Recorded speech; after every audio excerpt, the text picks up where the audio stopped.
안녕하십니까. PKJ 자전거 피팅 연구소장 박광진입니다. 자, 오늘 이 시간에는 PKJ 자전거 피팅 연구소에서 피팅을 어떻게 진행하는지 그 절차에 대해서 그 패러다임에 대해서 제가 한번 설명드리는 시간을 가지도록 하겠습니다. 자, 우선 피팅을 하기 위해서는 준비를 해야 됩니다. 피팅 준비가 되어 있는 상황에서 이제 고객이 저희 연구소를 방문하겠죠. 저는 이제 캠코더하고 동작 분석 프로그램을 미리 세팅해 놓고 준비하고 있습니다. 자전거를 먼저 거치합니다. 자전거를 거치합니다. 고객님들의 소중한 자전거에 흠집이 나면 안 되지 않습니까? 그래서 저는 이제 고속노라에 자전거를 거치할 때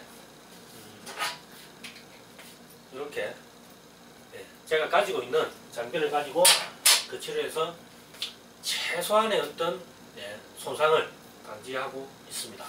그렇게 자전거를 이렇게 피팅하고, 그 다음에 개인 신상에 대해서 뭐 신상에 대해서 거창하게 뭐 생각할 건 아니고요. 간단합니다. 여기 보면 뭐 성명, 이름, 이메일은 나중에 제가 어떤 뭐 영상이라든지 아니면 피팅 재원에 관계된 자료를 제가 보낼 때 사용할 겁니다.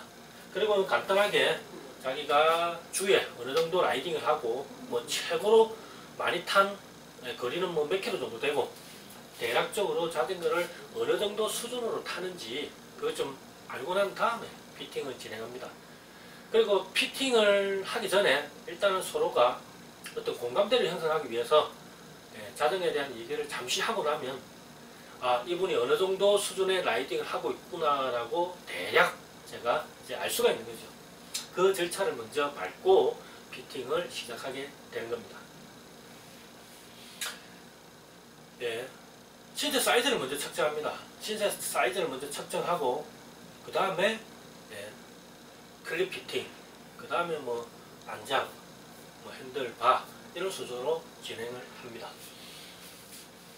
신체 사이즈는 크게 총 7가지인데요. 아까 앞에 그 재원표에서 봤듯이 7가지입니다. 한번 볼까요?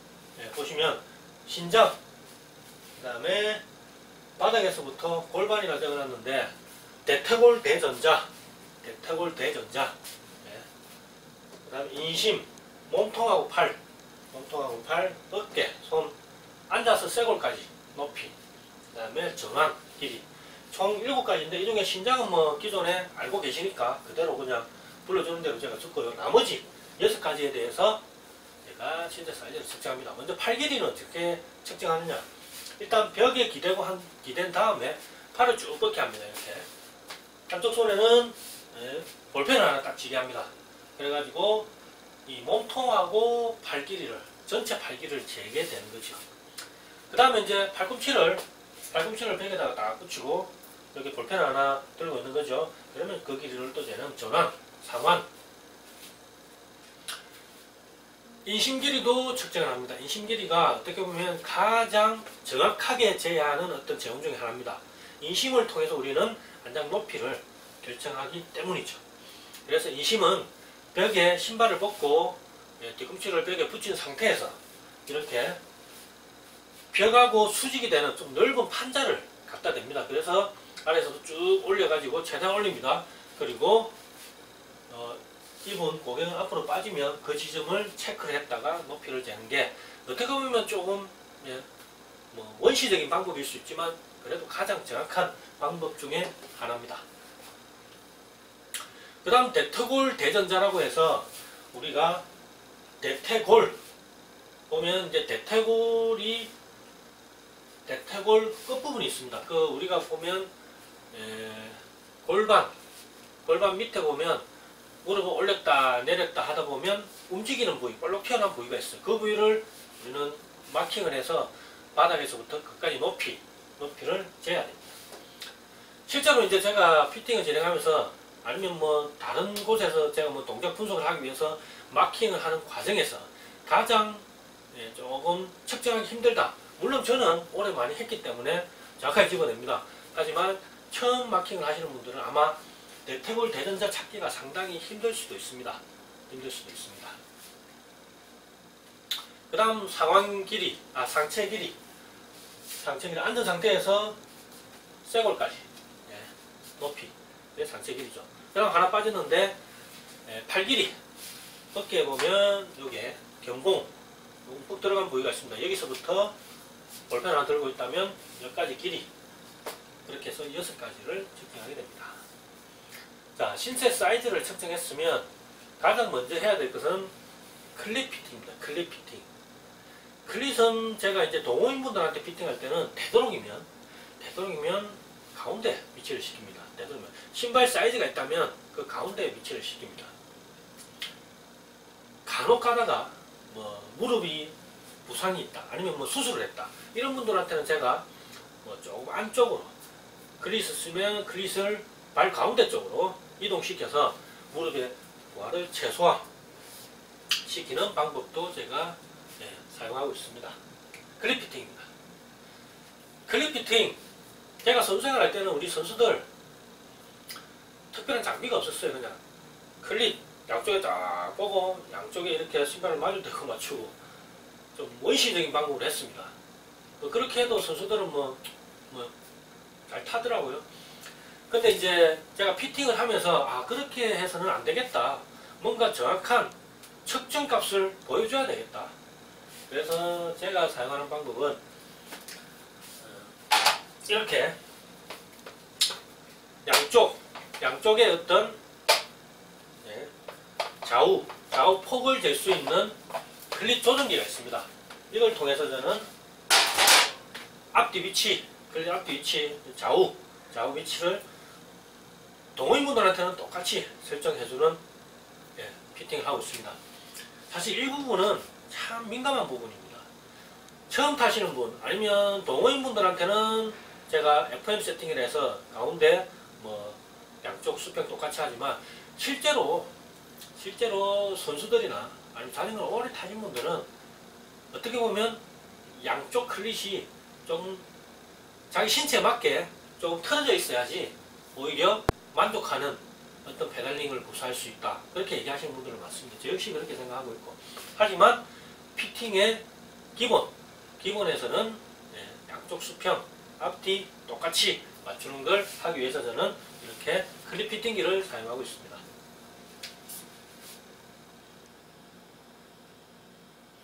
실제로 제가 피팅하면서 맞춰보면 틀려요. 앞뒤 위치도 틀린 경우가 많고 좌우도 틀린 경우가 많습니다.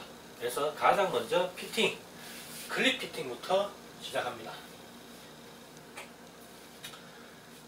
그리고 클립 피팅 하다 보면 육각 렌치로 클립 볼트를 쪼지 않습니까?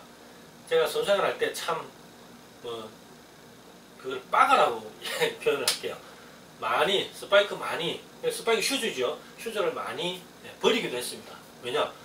거기서 빠가가 나버리면 신발 전체를 사용하지 못해요. 그래서 실제로 플라스틱을 녹여가지고 고정시킨다고 안에다가 막 주입한 적도 있고요. 그런 적도 있었습니다. 그래서 일반 동호인분들이 클릿을 쪼은다. 너무 또 꽉 안 쪼으면 클릿도 움직여요. 타다 보면. 그래서 그 참 강도를 조절하기 힘든데 그 부분에서도 나름대로 저는 노하우가 있다고 생각하고 있습니다. 클릿이 이제 피팅 끝나면 슈즈를 착용하고, 그 다음에 이제 기존 자세에서 제가 이제 영상을 촬영하기 위해서 신체 부위에 마킹을 합니다. 마킹을 하는데, 이런 어떤 마킹, 참 이 마킹 재질이 뭔지 아십니까? 일반 스티커 아닙니다. 우리 몸에 가장 잘 붙는 스티커는 어떤 스티커일까라는 어떤 부분에서 시행착오로 많이 겪다 보니까 아이디어를 하나 얻었어요. 이게 뭐냐? 테이핑입니다. 테이핑. 우리 테이핑 몸에 딱 붙이면 잘 안 뜯지 않습니까? 그래서 색깔별로 테이핑이 있더라고요. 그래서 저는 실제로 제가 피팅하면서 제일 눈에 잘 띄는 색깔은 검은색 바탕에 노란색 스티커. 이게 가장 눈에 잘 띄더라고요. 이렇게 이제 스티커를 가지고 몸에 마킹을 합니다. 먼저 대퇴골 대전자 마킹부터 할게요. 아까 말했듯이 이렇게 대퇴골 끝부분이죠. 끝부분에 하고, 그 다음에 복숭아뼈. 복숭아뼈에 마킹을 합니다. 발목이죠. 발목. 그 다음 무릎 마킹입니다. 무릎. 무릎도 마찬가지로 무릎을 올렸다 내렸다 하다 보면 볼록 튀어나온 부분, 움직이는 부분이 있습니다. 그 부분이죠. 그 부분. 마킹을 하고, 그러면 대퇴골, 내전장, 무릎, 발목, 하체 세 군데 마킹했고, 그 다음 이제 팔꿈치 마킹을 합니다. 볼록 튀어나온 부분이죠. 그 다음에 손목. 한 군데 빠진 데가 어딥니까? 어깨죠. 어깨는 나중에 자전거를 탄 상태에서 마킹을 하겠습니다. 그래야지 영상을 찍었을 때 명확하게 표시가 나니까요. 그 다음에 이제 영상 분석을 하기 위해서는 페달축하고의 나중에 무릎 위치를 일직선으로 이제 평가를 해야 됩니다. 그러기 위해서는 페달축에다가 축 바로 위에 지점에 슈즈에다가 마킹을 하고요. 그 다음에 발 뒤꿈치 부분에도 마킹을 합니다. 그렇게 해서 마지막에는 어깨 마킹, 어깨 마킹을 해서 신체 어떤 마킹을 완료합니다. 자, 이번에는 1단계로 기존 자세의 촬영을 먼저 들어갑니다. 이게 왜 필요하냐? 기존에 이분이 어떻게 자전거를 탔냐라는 어떤 영상이 있어야지 나중에 피팅이 끝난 다음에 두 영상을 비교를 하면 그 차이점이 확연히 드러나니까 기존 자세에서 촬영을 먼저 하는 거죠. 그리고 그걸 분석을 합니다. 그래서 각도가 범위에 들어오는지, 무릎이 페달축하고 일직선에 일치하는지, 상체 각도가 기존 범위 안에 들어오는지, 그런 걸 우선 측정, 분석하고 전문가 피팅에 들어가게 되는 겁니다. 자, 기존 자세 촬영 1차적으로 합니다. 자, 촬영하고 나면 이제 결과값이 나옵니다. 먼저 KOPS 무릎 전방하고 페달 축하고의 이 크랭크가 9시 방향, 이쪽으로 쳐다보면 3시 방향이지만 저쪽으로 쳐다볼 때는 9시 방향이죠. 9시 방향일 때에 페달 축하고 무릎하고 위치를 봅니다. 저는 피팅을 하면서 이제 무릎하고 페달 축이 수직선 상에 딱 일치할 때 저는 만족된 피팅이라고 생각하고 있습니다. 그리고 그렇게 했을 때 최대한 동호인분들한테는 부담 없는 편안한 부상을 방지하는 피팅이 되었고요. 실제로 선수들은 어떤지 아십니까? 특히 경륜 선수들은 골반이 페달 축하고 위치해요. 그 정도로 앞으로 완전히 가서 페달링이 된다는 거죠. 그게 가능한 이유는 뭐냐? 짧은 거리에 큰 힘을 쓰기 위해서는 그렇게 해도 된다. 근데 장거리 100km, 200km, 심지어는 300km 타는 동호인분들 그런 피팅을 했다가는 무릎이 완전히 손상되겠죠. 그래서 최대한 부상을 방지하는 피팅, 제가 추구하는 피팅입니다. 그래서 일직선에 위치해야 되는데 이분 어떻습니까? 페달 축이 더 뒤에 있죠. 무릎이 앞에 나가 있다는 겁니다. 이렇게 됐을 때 무릎에 통증이 생길 수가 있습니다. 그 다음 무릎 최대각입니다. 피팅에서 가장 중요한 기준값이 되는 거죠. 발을 뻗었을 때 크랭크가 12시 방향 하사점에 왔을 때의 무릎 각도입니다. 무릎 각도를 먼저 측정하기 전에 우선시 돼야 되는 것은 발목 각도죠. 발목 각도. 발목 각도가 기존 범위 안에 들어왔을 때 기존 범위가 어떻습니까? BDC 하사점에서의 발목 각도가 110에서 137입니다. 116 기존 범위 안에 들어왔네. 이때의 무릎 각도를 보는데 무릎 각도가 어떻습니까? 128 기존 범위 벗어났죠. 다르게 말하면 안장이 낮다는 겁니다. 안장이 낮다. 그리고 무릎이 앞으로 나왔다.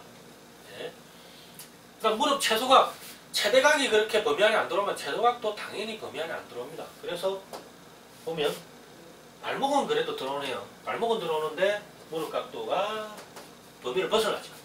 그래서 안장을 높여야 되겠다는 어떤 결과가 도출이 되는 거죠. 상체를 한번 볼까요? 상체 각도도 먼저 상체 수평 각도. 근데 상체 수평 각도는 그다지 중요하지 않을 수도 있어요. 왜냐? 유연성이 사람마다 다 틀리기 때문에 어떤 사람은 뭐 30도로 굽혔을 때 힘을 쓰는 사람이 있습니다. 근데 어떤 사람은 유연성이 부족해서 50도로 완전 서서 힘을 써야지 힘을 제대로 쓰는 사람이 있어요. 그래서 정확한 기준은 아니지만 일반적으로 40에서 50이 적당하다. 요 각도죠. 몸통 각도. 요 각도입니다. 요 각도. 이게 45도 몸에 안에 들어옵니다. 근데 어깨 각도. 어깨에서부터 손목, 어깨에서부터 대퇴골 대전대까지 이 각도는 지금 76도죠. 기준 범위를 벗어나고 있습니다.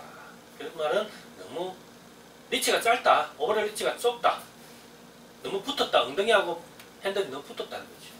그래서 뒤로 보내야죠. 앞으로 밀어야죠. 그런 결과가 도출됩니다. 자, 그러면 우리가 앞에서 신체 사이즈를 측정했지 않습니까? 신체 사이즈. 신체 사이즈에 맞는 피팅 값을 뽑아내야죠. 일단은 그 기준에서 피팅을 진행시키는 겁니다. 근데 그 기준은 어디서 나오느냐? 그거는 피팅에 관심이 있었던 예전에 어떤 뭐 기업이라든지 아니면 전문가들이 통계치가 있습니다. 뭐 코니, 뭐 매뉴얼도 있고, 그 다음에 동적 피팅, DDBF, 동적 피팅 어떤 매뉴얼도 있고요. 그 다음 리툴 재원도 있어요. 그런 재원들을 가지고 피팅에 들어가는데, 일단 신체 사이즈를 토대로 해서 FM 피팅 재원 값을 산출해야 됩니다. 어떻게 산출하느냐? 저는 이제 이런 피팅 재원 자동 산출 엑셀 파일이 있어요. 키, 아까 우리가 6가지 측정해, 키를 빼고 6가지 신체 사이즈 측정했죠. 그 재원을 대입을 합니다. 인심, 뭐 팔 길이, 그 다음에 상체 길이 입력을 하면 자동적으로 프레임 사이즈, CC, 탑튜브 위에 탑튜브, 그 다음에 뭐 오버럴 리치, 안당 중심에서 핸들 스템하고 핸들 스템 앞부분에서 핸들바하고 만나는 그 중심 지점까지 길이, 이게 이제 상체 각도를, 상체 자세를 결정하는 기준이죠. 오버럴 리치, 그 다음에 뭐 크랭크, 그 다음에 안장 높이, 오버럴 리치, 이 두 개가 가장 핵심이죠. 이 재원이 나온다는 겁니다. 물론 이 값은 아마도 그 우리 르몽드 공식이라고 있습니다. 인심에다가 883을 곱한다. 0.883. 그랬을 때 BB 중심에서부터 안장 끝까지의 길이, 그건 우리는 안장 높이를 측정하는 가장 기본적인 값인데, 그 값을 뽑아내듯이 다른 부분, 뭐 오버럴 리치라든지 탑튜브라든지 뭐 이런 것들도 나름대로 공식이 있어요. 그 공식을 대입시켜서 결과값을 뽑아낸다는 거죠. 그 결과값은 예전에 수많은 사람들의 사이클을 탔던 사람들의 어떤 재원을 통계낸 자료입니다. 물론 우리나라 통계는 아니고 외국 사람의 기준에 맞는 통계값입니다. 이 통계값이 절대적인 기준은 아닙니다. 절대. 최초 기준값은 될 수 있지만 절대적인 기준은 아닙니다. 왜냐? 외국 사람 신체하고 동양, 특히 한국 사람 신체는 다르지 않습니까? 외국 사람은 똑같은 키라도 동양 사람하고 하체가 길어요. 외국 사람들은 상체가 짧고. 동양 사람들은 어때요? 상체가 길죠. 하체가 짧고. 또 어떻습니까? 반면에 팔 길이, 다리 길이 서양인들이 더 길죠. 동양인 하체는 짧지만 대퇴, 그 다음에 하태로 봤을 때 대퇴가 길다는 거죠. 동양인들이 비율적으로 봤을 때 그런 차이점이 있기 때문에 이 값을 가지고 100% 피팅을 마무리 짓겠다, 그건 안 된다는 겁니다. 그거는 가장 어떻게 보면 초보적인 단계의 피팅이라고 볼 수 있는 거죠. 그래서 전문가 피팅이 필요한 이유입니다. 자, 이분은 볼게요. 피팅 전에 결과값입니다. 피팅 전에 이제 측정 값이고, FM 재원 신체 사이즈를 대입했을 때 나온 그 피팅 재원 값, 그걸 FM 재원이라고 하는데 그 재원 값입니다. 가장 중요한 게 오버럴 리치, 상체 상체의 어떤 각도, 상체의 길이를 측정하는 각, 오버럴 리치하고 그 다음에 안장 높이, 이게 중요합니다. 볼까요? 오버럴 리치가 65.3인데 뽑으니까 69가 나오네요.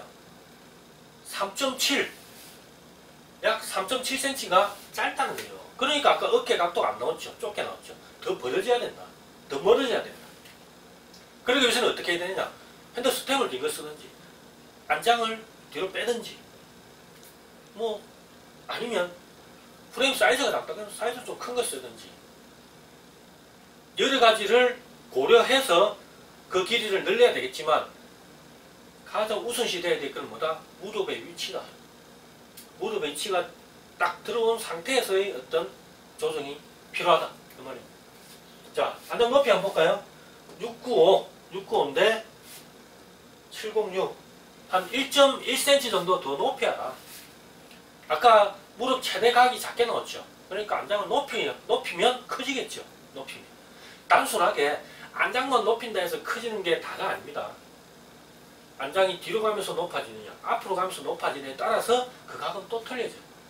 그래서 다양한 각도에서 고려해야 된다. 자, FM 세팅을 이제 진행합니다. 기존의 자세 영상 촬영한 자료가 있습니다. 그 다음에 신체 사이즈를 측정했고 그 신체 사이즈를 토대로 해서 FM 제곱값을 산출했어요. 그 FM 제곱값을 이제 자전거에 적용시키는 거죠. 가장 먼저 돼야 될 게 뭐냐? 안장 수평. 동호인분들 보면 대부분이 안장코가 약간 내려오는 경우가 많아요. 또 온라인상에도 그렇게 또 요구를 하고 있고. 근데 UCI 기준 국제시합에 출전하기 위해서는 안장이 수평이 돼야 된다. 물론 뭐 플러스 마이너스 1.5 해가지고 3도까지는 허용한다는 기준은 있습니다. 하지만 수평일 때 부상을 최대한 방지한다는 어떤 그런 차원에서 저는 수평, 무조건 안장을 수평으로 저는 맞춰줍니다. 1단계 안장 수평. 그 다음에 이제 안장 높이를 측정을 해서 아까 1.1cm를 더 높인다고 했죠. 그래서 안장을 높입니다.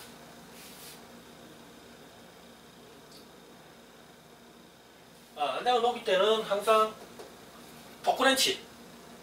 제가 선수생활 할 때 토크렌치를 안 쓰고 그냥 일반 육각렌치를 썼는데 안장 핀 많이 부러뜨렸습니다.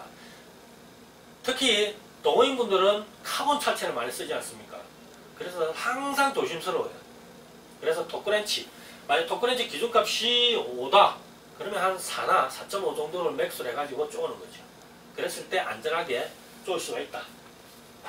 토크렌치는 시중에 인터넷에 팝니다. 내가 요 세팅한 값이 되면 소리가 따다닥 나요. 따다닥.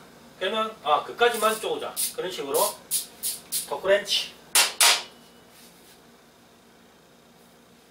자, FM 세팅을 했으면 이제 자전거를 한번 타보는 거죠. 타서 영상을 촬영합니다. 촬영해서 그 결과값을 가지고 다시 전문가 피팅에 들어가게 되는 거죠. 제가 사용하는 프로그램은 다트피시 동작 분석 프로그램입니다. 본사가 서울에 스위스에 있고 제가 실제로 예전에 다트피시 서울지사 그러니까 아시아권에서는 어떻게 보면 아시아권에서는 본사라 봐야 되나? 뭐 지사, 하여튼 아시아권 지사 직접 가봤는데 그게 인연이 돼서 그런지 몰라도 지금까지도 제가 다트피시를 사용하고 있습니다. 그때가 한 5, 6년? 그 정도 된 것 같습니다. 지금까지 저는 꾸준하게 다트피시를 사용하고 있고 최근에도 제가 다트피시를 SNS 올리면 다트피시 사장님이 좋아요 눌러주고 공유도 시켜주시고 하십니다. 자, 다트피시 동작 분석 프로그램을 통해서 이제 분석을 하는 거죠. 여기서 나온 결과값을 이제 고객에게 설명을 해줍니다. FM 제곱값이 이런데 이렇게 해서 자전거를 세팅을 했는데 세팅한 다음에 결과값을 산출하니까 이런 값이 나왔습니다. 어떻게 나왔습니까? 자, 일단 무릎이 들어오네요. 제가 실제로 안장을 1cm, 1.1cm 높이고 안장을 뒤로 뺐습니다. 왜냐? 아까 오버레일 리치가 짧았잖아요. 3.7cm. 그래서 핸들 스템을 지금 당장 바꿀 수는 없으니까 일단 안장을 뒤로 뺐거든요. 그러니까 일치 무릎 최대각 135에서 146 DDBF 동쪽 피팅 제원값인데 그 제원값을 벗어나죠. 다르게 말하면 안장이 낮다. 아직까지 더 높여야 된다. FM 제원값을 했는데도 낮다. 이 말은 아까 제가 처음 말했듯이 그 FM 제원값만 가지고 피팅을 하면 이런 결과가 나온다는 거죠. 그래서 정확한 전문가 피팅이 이루어져야 된다. 자, 이 값은 안장이 낮기 때문에 나타난 결과입니다. 자, 발목각은 들어오네요. 들어오는데 지금 무릎 최대각이 범위를 벗어나고 있어요. 최소각도 범위에는 들어오지만 최고 밑에 범위에 들어갔죠. 687, 68에서부터 74. 발목각도 겨우 들어오긴 들어왔는데 이 값 가지고는 힘들다. 그래서 다음 피팅에 들어가야 된다는 거죠. 자, 상체각 한번 볼까요? 어깨각 78.5 아직까지 범위를 벗어나고 있죠. 그 다음에 상체각도 이거는 뭐 범위 안에 들어오네요. 자, FM 피팅을 하고 난 다음에 어떤 값이 나왔습니까? 일단 안장이 더 높아져야 된다. 그리고 이 값, 오버롤 리치 값이 더 멀어져야지 이 어깨각이 나온다. 두 가지 어떤 분석 결과를 도출해냈습니다. 자, 그러면 3차 피팅에 들어가야죠. 3차 피팅, 다시 안장을 높입니다. 안장을 높였습니다.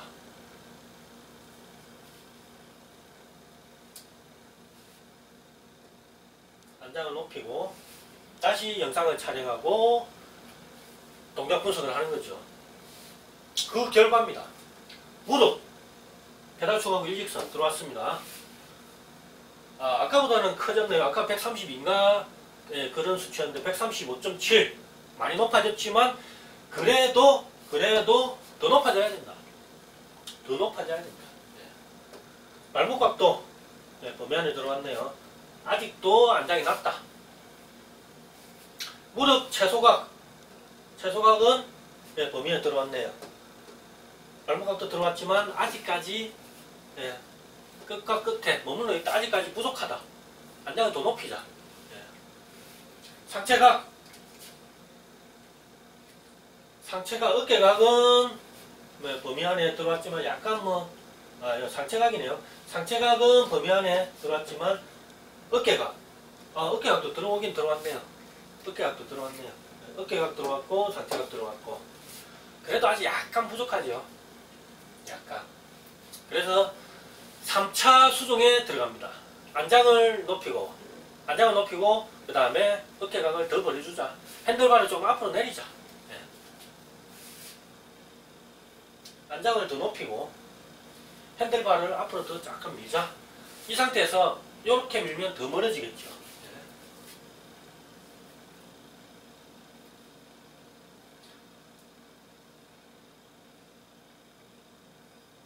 그리고 다시 측정합니다. 동작 분석하고. 자, 무릎 위치는 잘 들어옵니다. 무릎 위치는. 최대각. 최대각이 더 작아져 버렸네요. 그 이유는 어디 있을까요?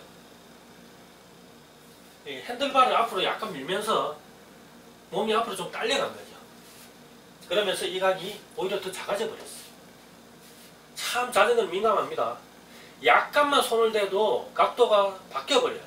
우리가 생각할 때 핸들바를 약간 밀으면 무릎이 더 펴지겠지라고 생각하지만 상대적으로 아니라는 거죠.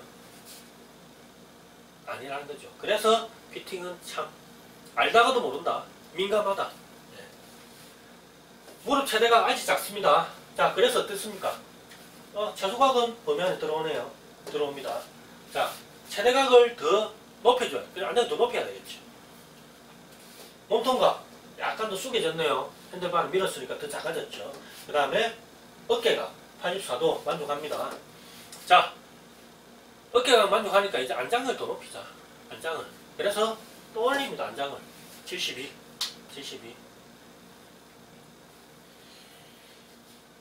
자, 안장을 지금 계속 높이고 있습니다.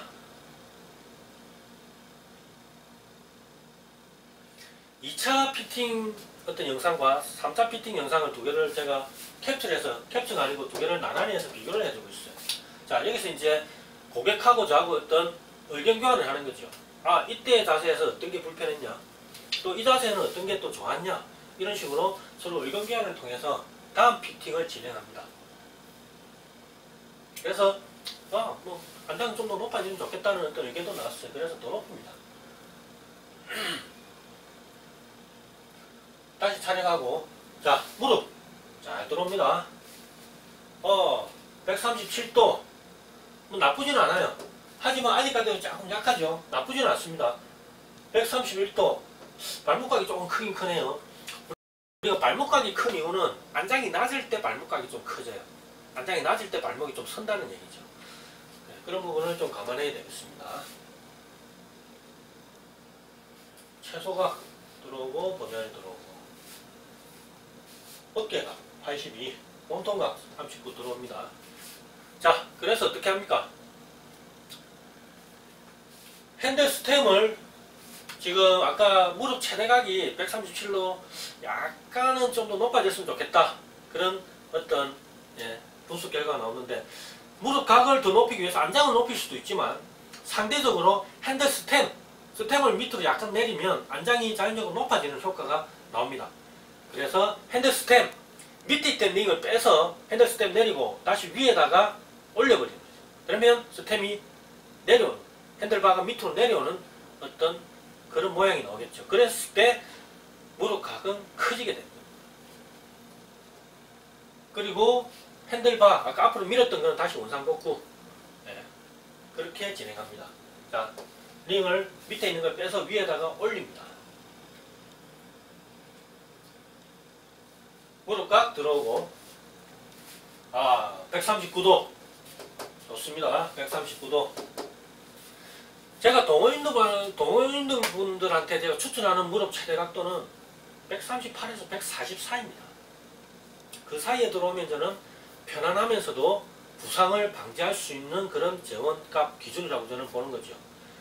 물론 프로 선수들, 경륜 선수들은 150도까지도 가요.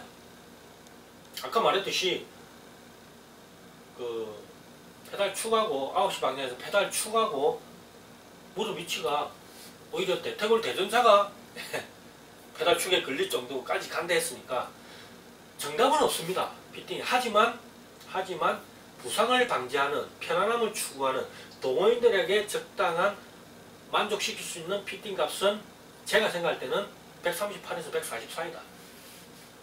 들어왔습니다. 말목각도 들어왔습니다. 채소각 들어왔습니다. 말목각 들어왔습니다. 상체 38. 요걸 내놓으니까 이게 약간 작아졌네요. 어깨각 80.7, 약간은 낮지만 들어오긴 들어왔습니다. 여기서 이제 수정할 부분은 뭡니까? 핸들 스템 길이죠. 스템은 얼마든지 바꾸면 됩니다. 그래서 바꾸면 되기 때문에 제가 피팅하는 순서도 그렇습니다. 먼저 페달, 클립, 슈즈 클립부터 하고 안장, 그 다음에 마지막에 핸들바. 그래서 핸들바는 지금 좁게 나온 거는 얼마든지 바꾸면 됩니다. 물론 약간의 미묘한 차이는 있겠지만 그 정도는 괜찮습니다. 그래서 제가 이분한테 마지막에는 핸들 스템을 약간 더 긴 걸로 교체해라, 뭐 10mm나 20mm 좀 큰 걸로 교체해라 라고 요구를 했습니다. 실제로. 자, 5차 4차 5차를 다시 비교를 해봅니다. 4차 5차를 비교를 해서 어떤 느낌이 좋으냐, 139도가 좋으냐 137도가 좋으냐, 그렇게 요구하니까 뭐 별 차이를 모르겠다 하더라고요. 그래서 저는 이제 제가 만족시킬 수 있는 기준값을 제시를 한 거죠. 5차 피팅 값을 추천합니다. 내담 고객님도 이제 선택하신 거죠. 5차 선택을. 자, 그러면 기존의 비포, 그 다음 피팅 후에 애프터 비교를 해볼까요? 무릎. 처음에는 무릎이 앞으로 나왔었습니다. 그런데 피팅 후에는 일직선상에 위치를 시켰고, 무릎 통증의 원인의 가장 큰 거는 요겁니다. 페달 축하고 일직선상에서 앞으로 무릎이 나오게 되면 뭐 짧게 타는 거리는 괜찮아요. 하지만 100km, 200km, 300km 탈 때는 분명히 무릎에 보완은 간다. 짧은 거리에서 힘쓰기에는 이게 좋을 수도 있어요. 물론 단거리에는. 하지만 장거리를 탈 때 예를 들면 9시 방향에서 밑으로 페달이 내려올 때 이 무릎의 보아가 풀려야 되는데 무릎이 앞에 있게 되면 계속 무릎의 보아는 걸린 상태로 계속 페달링이 되는 거죠. 하지만 일제선상에 위치하고 있다. 이때는 9시부터 밑으로 페달링이 될 때는 여기는 보아가 풀려버려요. 무릎은. 대신에 고관절, 골반의 어떤 힘이 페달로 전달이 되는 거죠. 여기는 풀리고 여기는 힘이 전달되는 그 위치가 뭐다? 일직선이다. 일직선이다. 최대각도 128도였네. 처음에는 128도. 피팅 후에는 139도. 139도. 네. 그 다음에 최소각도도 범위를 벗어났지만 들어왔고, 네.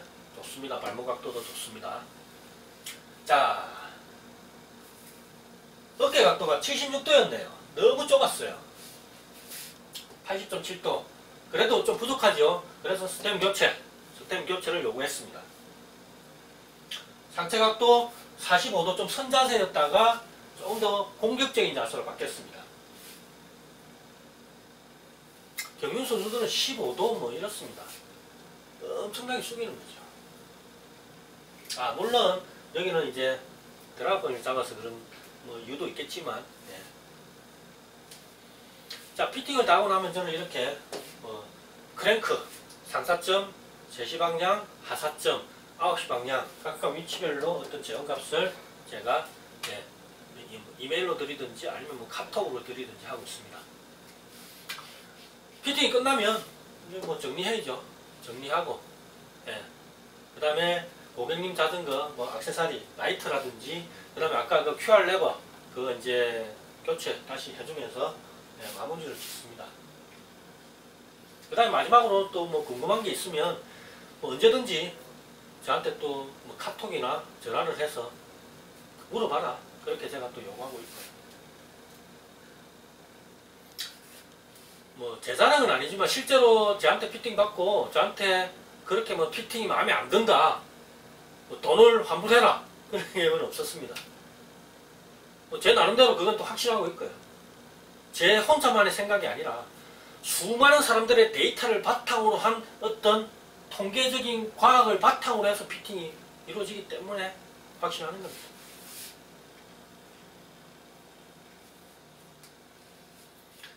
자, 오늘 이 시간에는 PKJ 자전거 피팅 연구소에서 하는 어떤 피팅의 절차, 전체적인 흐름에 대해 살펴봤습니다.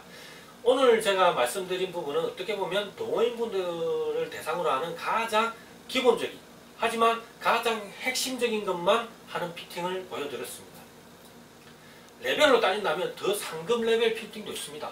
그 상급 레벨 피팅은 어떻게 보면 뭐 파워 측정까지도 하면서, 그 다음에 뭐 케이던스도 측정하고, 심지어는 도로에서 영상을 찍어서 그걸 영상 분석할 수도 있습니다. 왜냐?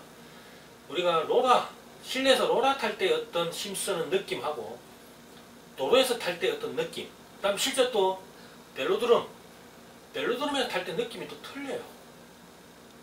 그래서 그 느낌까지도 반영한 피팅을 할 수도 있다는 거죠. 하지만 그 부분은 진짜 민감한 느낌이 반영된 피팅이기 때문에 상급 레벨, 고급 레벨 피팅이라고 볼 수 있습니다. 제가 예전에 제 스스로한테 제가 피팅을 한 적이 있어요. 제가 이제 컴퓨터 트레이닝이라고 파워 측정하는 어떤 장비가 있어요. 로라하고 컴퓨터 프로그램이 연결된 건데, 핸드 스템을 긴 걸 쓸 때하고 짧은 걸 썼을 때 어떤 파워를 측정하고 싶었어요. 그래서 세팅을 뭐 10초, 20초 인터벌 세팅을 해놨고 프로그램에 제가 맥스로 막 밟았어요. 근데 그 결과가 물론 제가 피팅 바꾼 게 결과값이 더 좋게 나왔는데 그 결과가 일시적인 어떤 결과일 수도 있다는 거죠. 일시적인. 아니면 앞에보다는 더 잘해야 되겠다는 어떤 심리적이가 작용했을 수도 있고, 또 뭐 다르게 말하면 어떤 내 기대하는 만큼의 노력이 더 들어갔다고도 볼 수 있는 거죠. 그래서 그 부분은 참 민감한 부분입니다. 제 스스로조차도 그 부분에 대해서 아직까지 피팅에 대한 확신이 하지 않았어요. 그 앞으로는 이제 선수들을 대상으로 그러한 어떤 상급 레벨 필딩도 제가 진행할 예정입니다. 실제로 차를 타고 가면서 선수들 인터벌 할 때 그 영상을 찍어서 그걸 실제로 분석하고 싶은 욕구도 있습니다. 자, 아무튼 오늘 영상 끝까지 봐주셔서 대단히 감사합니다. 여기까지 하겠습니다.